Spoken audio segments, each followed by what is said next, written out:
What's up, guys? I'm Tamter for Zoomin Games, outside in the air here in Amsterdam, outside of the film museum, where we're going to play XCOM2, and we're going to talk with associate producer Griffin Funk. Okay, so to recap, now Earth has been taken over by the aliens, XCOM has gone off the grid. How has the mission changed for us, the commanders in XCOM2? So XCOM is now bringing the fight to the aliens, and with that, you have to plan your battles a little bit differently and pick where you're going to be fighting the aliens. And we also give you some additional tools to help with that now. In some of these missions, you're going to be granted the benefit of concealment, and you'll be hidden from them, and you'll be able to set the engagement on these battles on your own terms. So it's really exciting to have that in there now. Mm-hmm. Back at A3, we talked with Greg about going PC only to take a full advantage of innovation in XCOM2. What exactly are the innovations from XCOM2 compared to EU? Well, I mean, on the PC front, we're going to have the modding support that we'll talk about as well, and then the graphical changes to the game and the quality of the visuals are just really outstanding. When you see, the soldiers that we bring in the battle and how real they look, and the environments are amazing. As far as features and gameplay changes, it's just the next evolution of XCOM, and where we want to bring the game as far as giving new options for players to customize their soldiers and to tell their stories, and really making that a strong point of the game where people really get attached to their soldiers, and we want to make sure they have the tools at their disposal to really tell these stories and to customize them and share them with their friends, and really bring that element of the game to life, in addition to tactical and strategy gameplay elements. So how has the narrative evolved from the previous games to this one? And as you mentioned, we all want to share our stories. How much are you allowing us to do that? So we're going to have character pools now where people will be able to create soldiers and save them there and then share them with their friends. So you'll be able to make characters and that your friends can then experience them in their games and share their stories with you about them. In addition to that, you can also customize biographies for them that they'll have saved out. And then if you're playing a game with a randomized character, for example, and you really like them and they did such a good job on this mission, you're like, I want to keep this guy around, you can earmark that unit to be present in other missions, in other playthroughs later on, which is really neat. And then, of course, we'll be able to utilize Steam Workshop to share these files with other users. And then, people will still post these great tales about them. And then we also have support for the obituaries for them, where you can actually see portraits of these soldiers, and then they'll have a little epitaph present for them as well. So I think that's a really interesting feature for the game. So how deep does the customization go in this version? We've got a number of new options. So with that focus, we really want to give you ways to customize these guys with, we've got new hair options, we've got a ton of new faces, we've got sleeve options where you can customize each sleeve individually for how it appears, tattoos, scars for veteran units. You can also do color for the armor like you could before. We have a bunch of new patterns that you can apply to them, so you can really make interesting characters, especially with some of the face options. Like you can get some masks and some really neat helmets that you can put on these guys. So they're really a lot of variety you can give them. Yeah, so that's mostly cosmetic customization. How far do the skill trees go this time?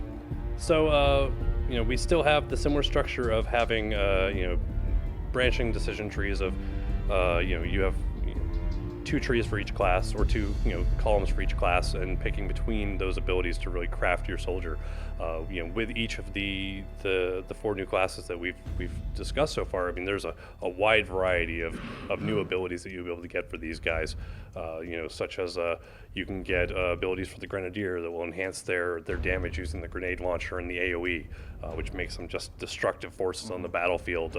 And then for the Ranger, you can get increased melee damage and really craft these soldiers to be playing the way you want. It's really interesting too, like you'll be talking around the office with people, and there will be arguments about why this ability is much better than this ability, and how this one's overpowered, and how someone else will be like, no, I think it's really weak. But it's actually just showing these people's play styles and how they like to utilize them. So being PC only, the previous games were on consoles. I know we're not going to get any of that in the near future.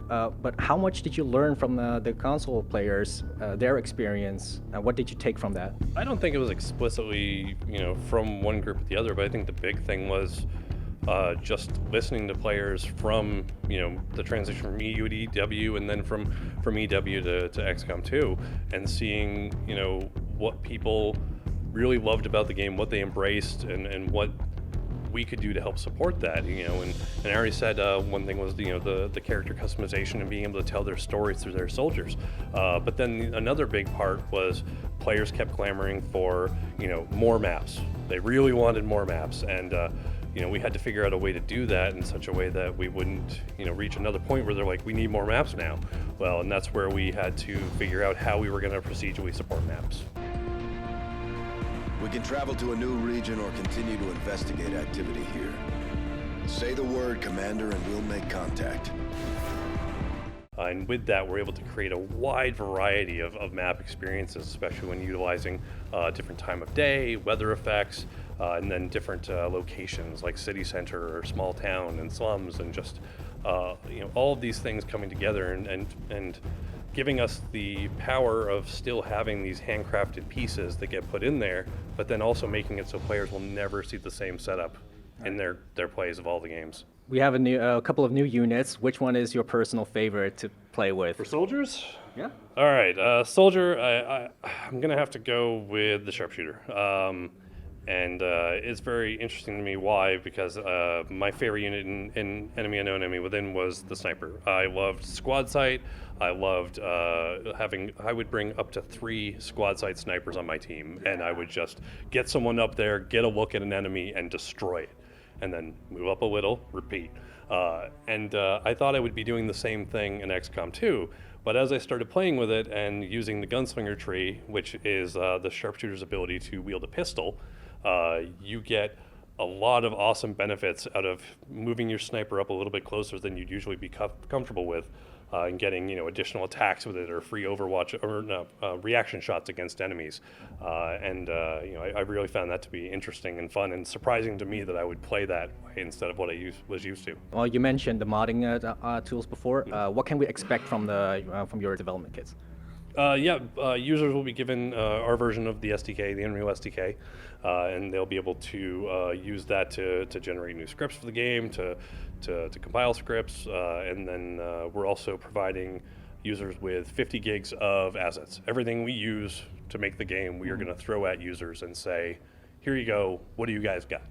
And I am excited to see what people are going to come up with. You look at what the Long War team did, and it's very impressive, and they didn't even have this type of support for it, and now we're going to be giving all of this to users and seeing what they can come up with.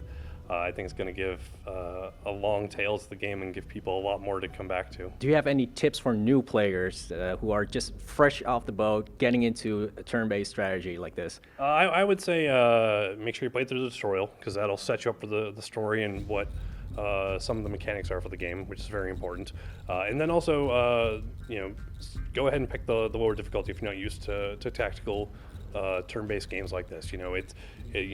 We have players who, they'll start creeping their way up the difficulties after every playthrough. They'll do, one on the easiest, and then they'll do the easiest but on, Iron Man, where they are forced to have permanence in their decisions, and then they'll move up to Veteran, where, without Iron Man, and it's just making those steps and learning from your past experiences and playing the game. And then, of course, using Overwatch is really powerful. When you're not sure what's out there, having a couple guys in Overwatch when you advance will really be handy. Would you advise people to go for more aggressive tactics, or do you more reward the careful approach? It's going to depend. There are some missions that are made in such a way where you are under time pressure, and you can't be as cautious as you always would be with just creeping up slowly through the level, and you're going to have to take some risk. So really, both of those styles are going to be important as you play the game. There are some maps where you'll be overwhelmed, and you do have to be more cautious in how you approach it, and there are some where you have to rush up and really take control of the objective. When the game comes out, I'm sure we're going to be looking at a lot of user-generated content. What can we expect from FIRAXIS, and like expansion-wise, like the way you changed Enemy Unknown 2, Enemy Within with gameplay additions? Can we expect anything like that for XCOM 2? Right now, we are focused on XCOM2 and getting that out and having it be as amazing an experience as we can.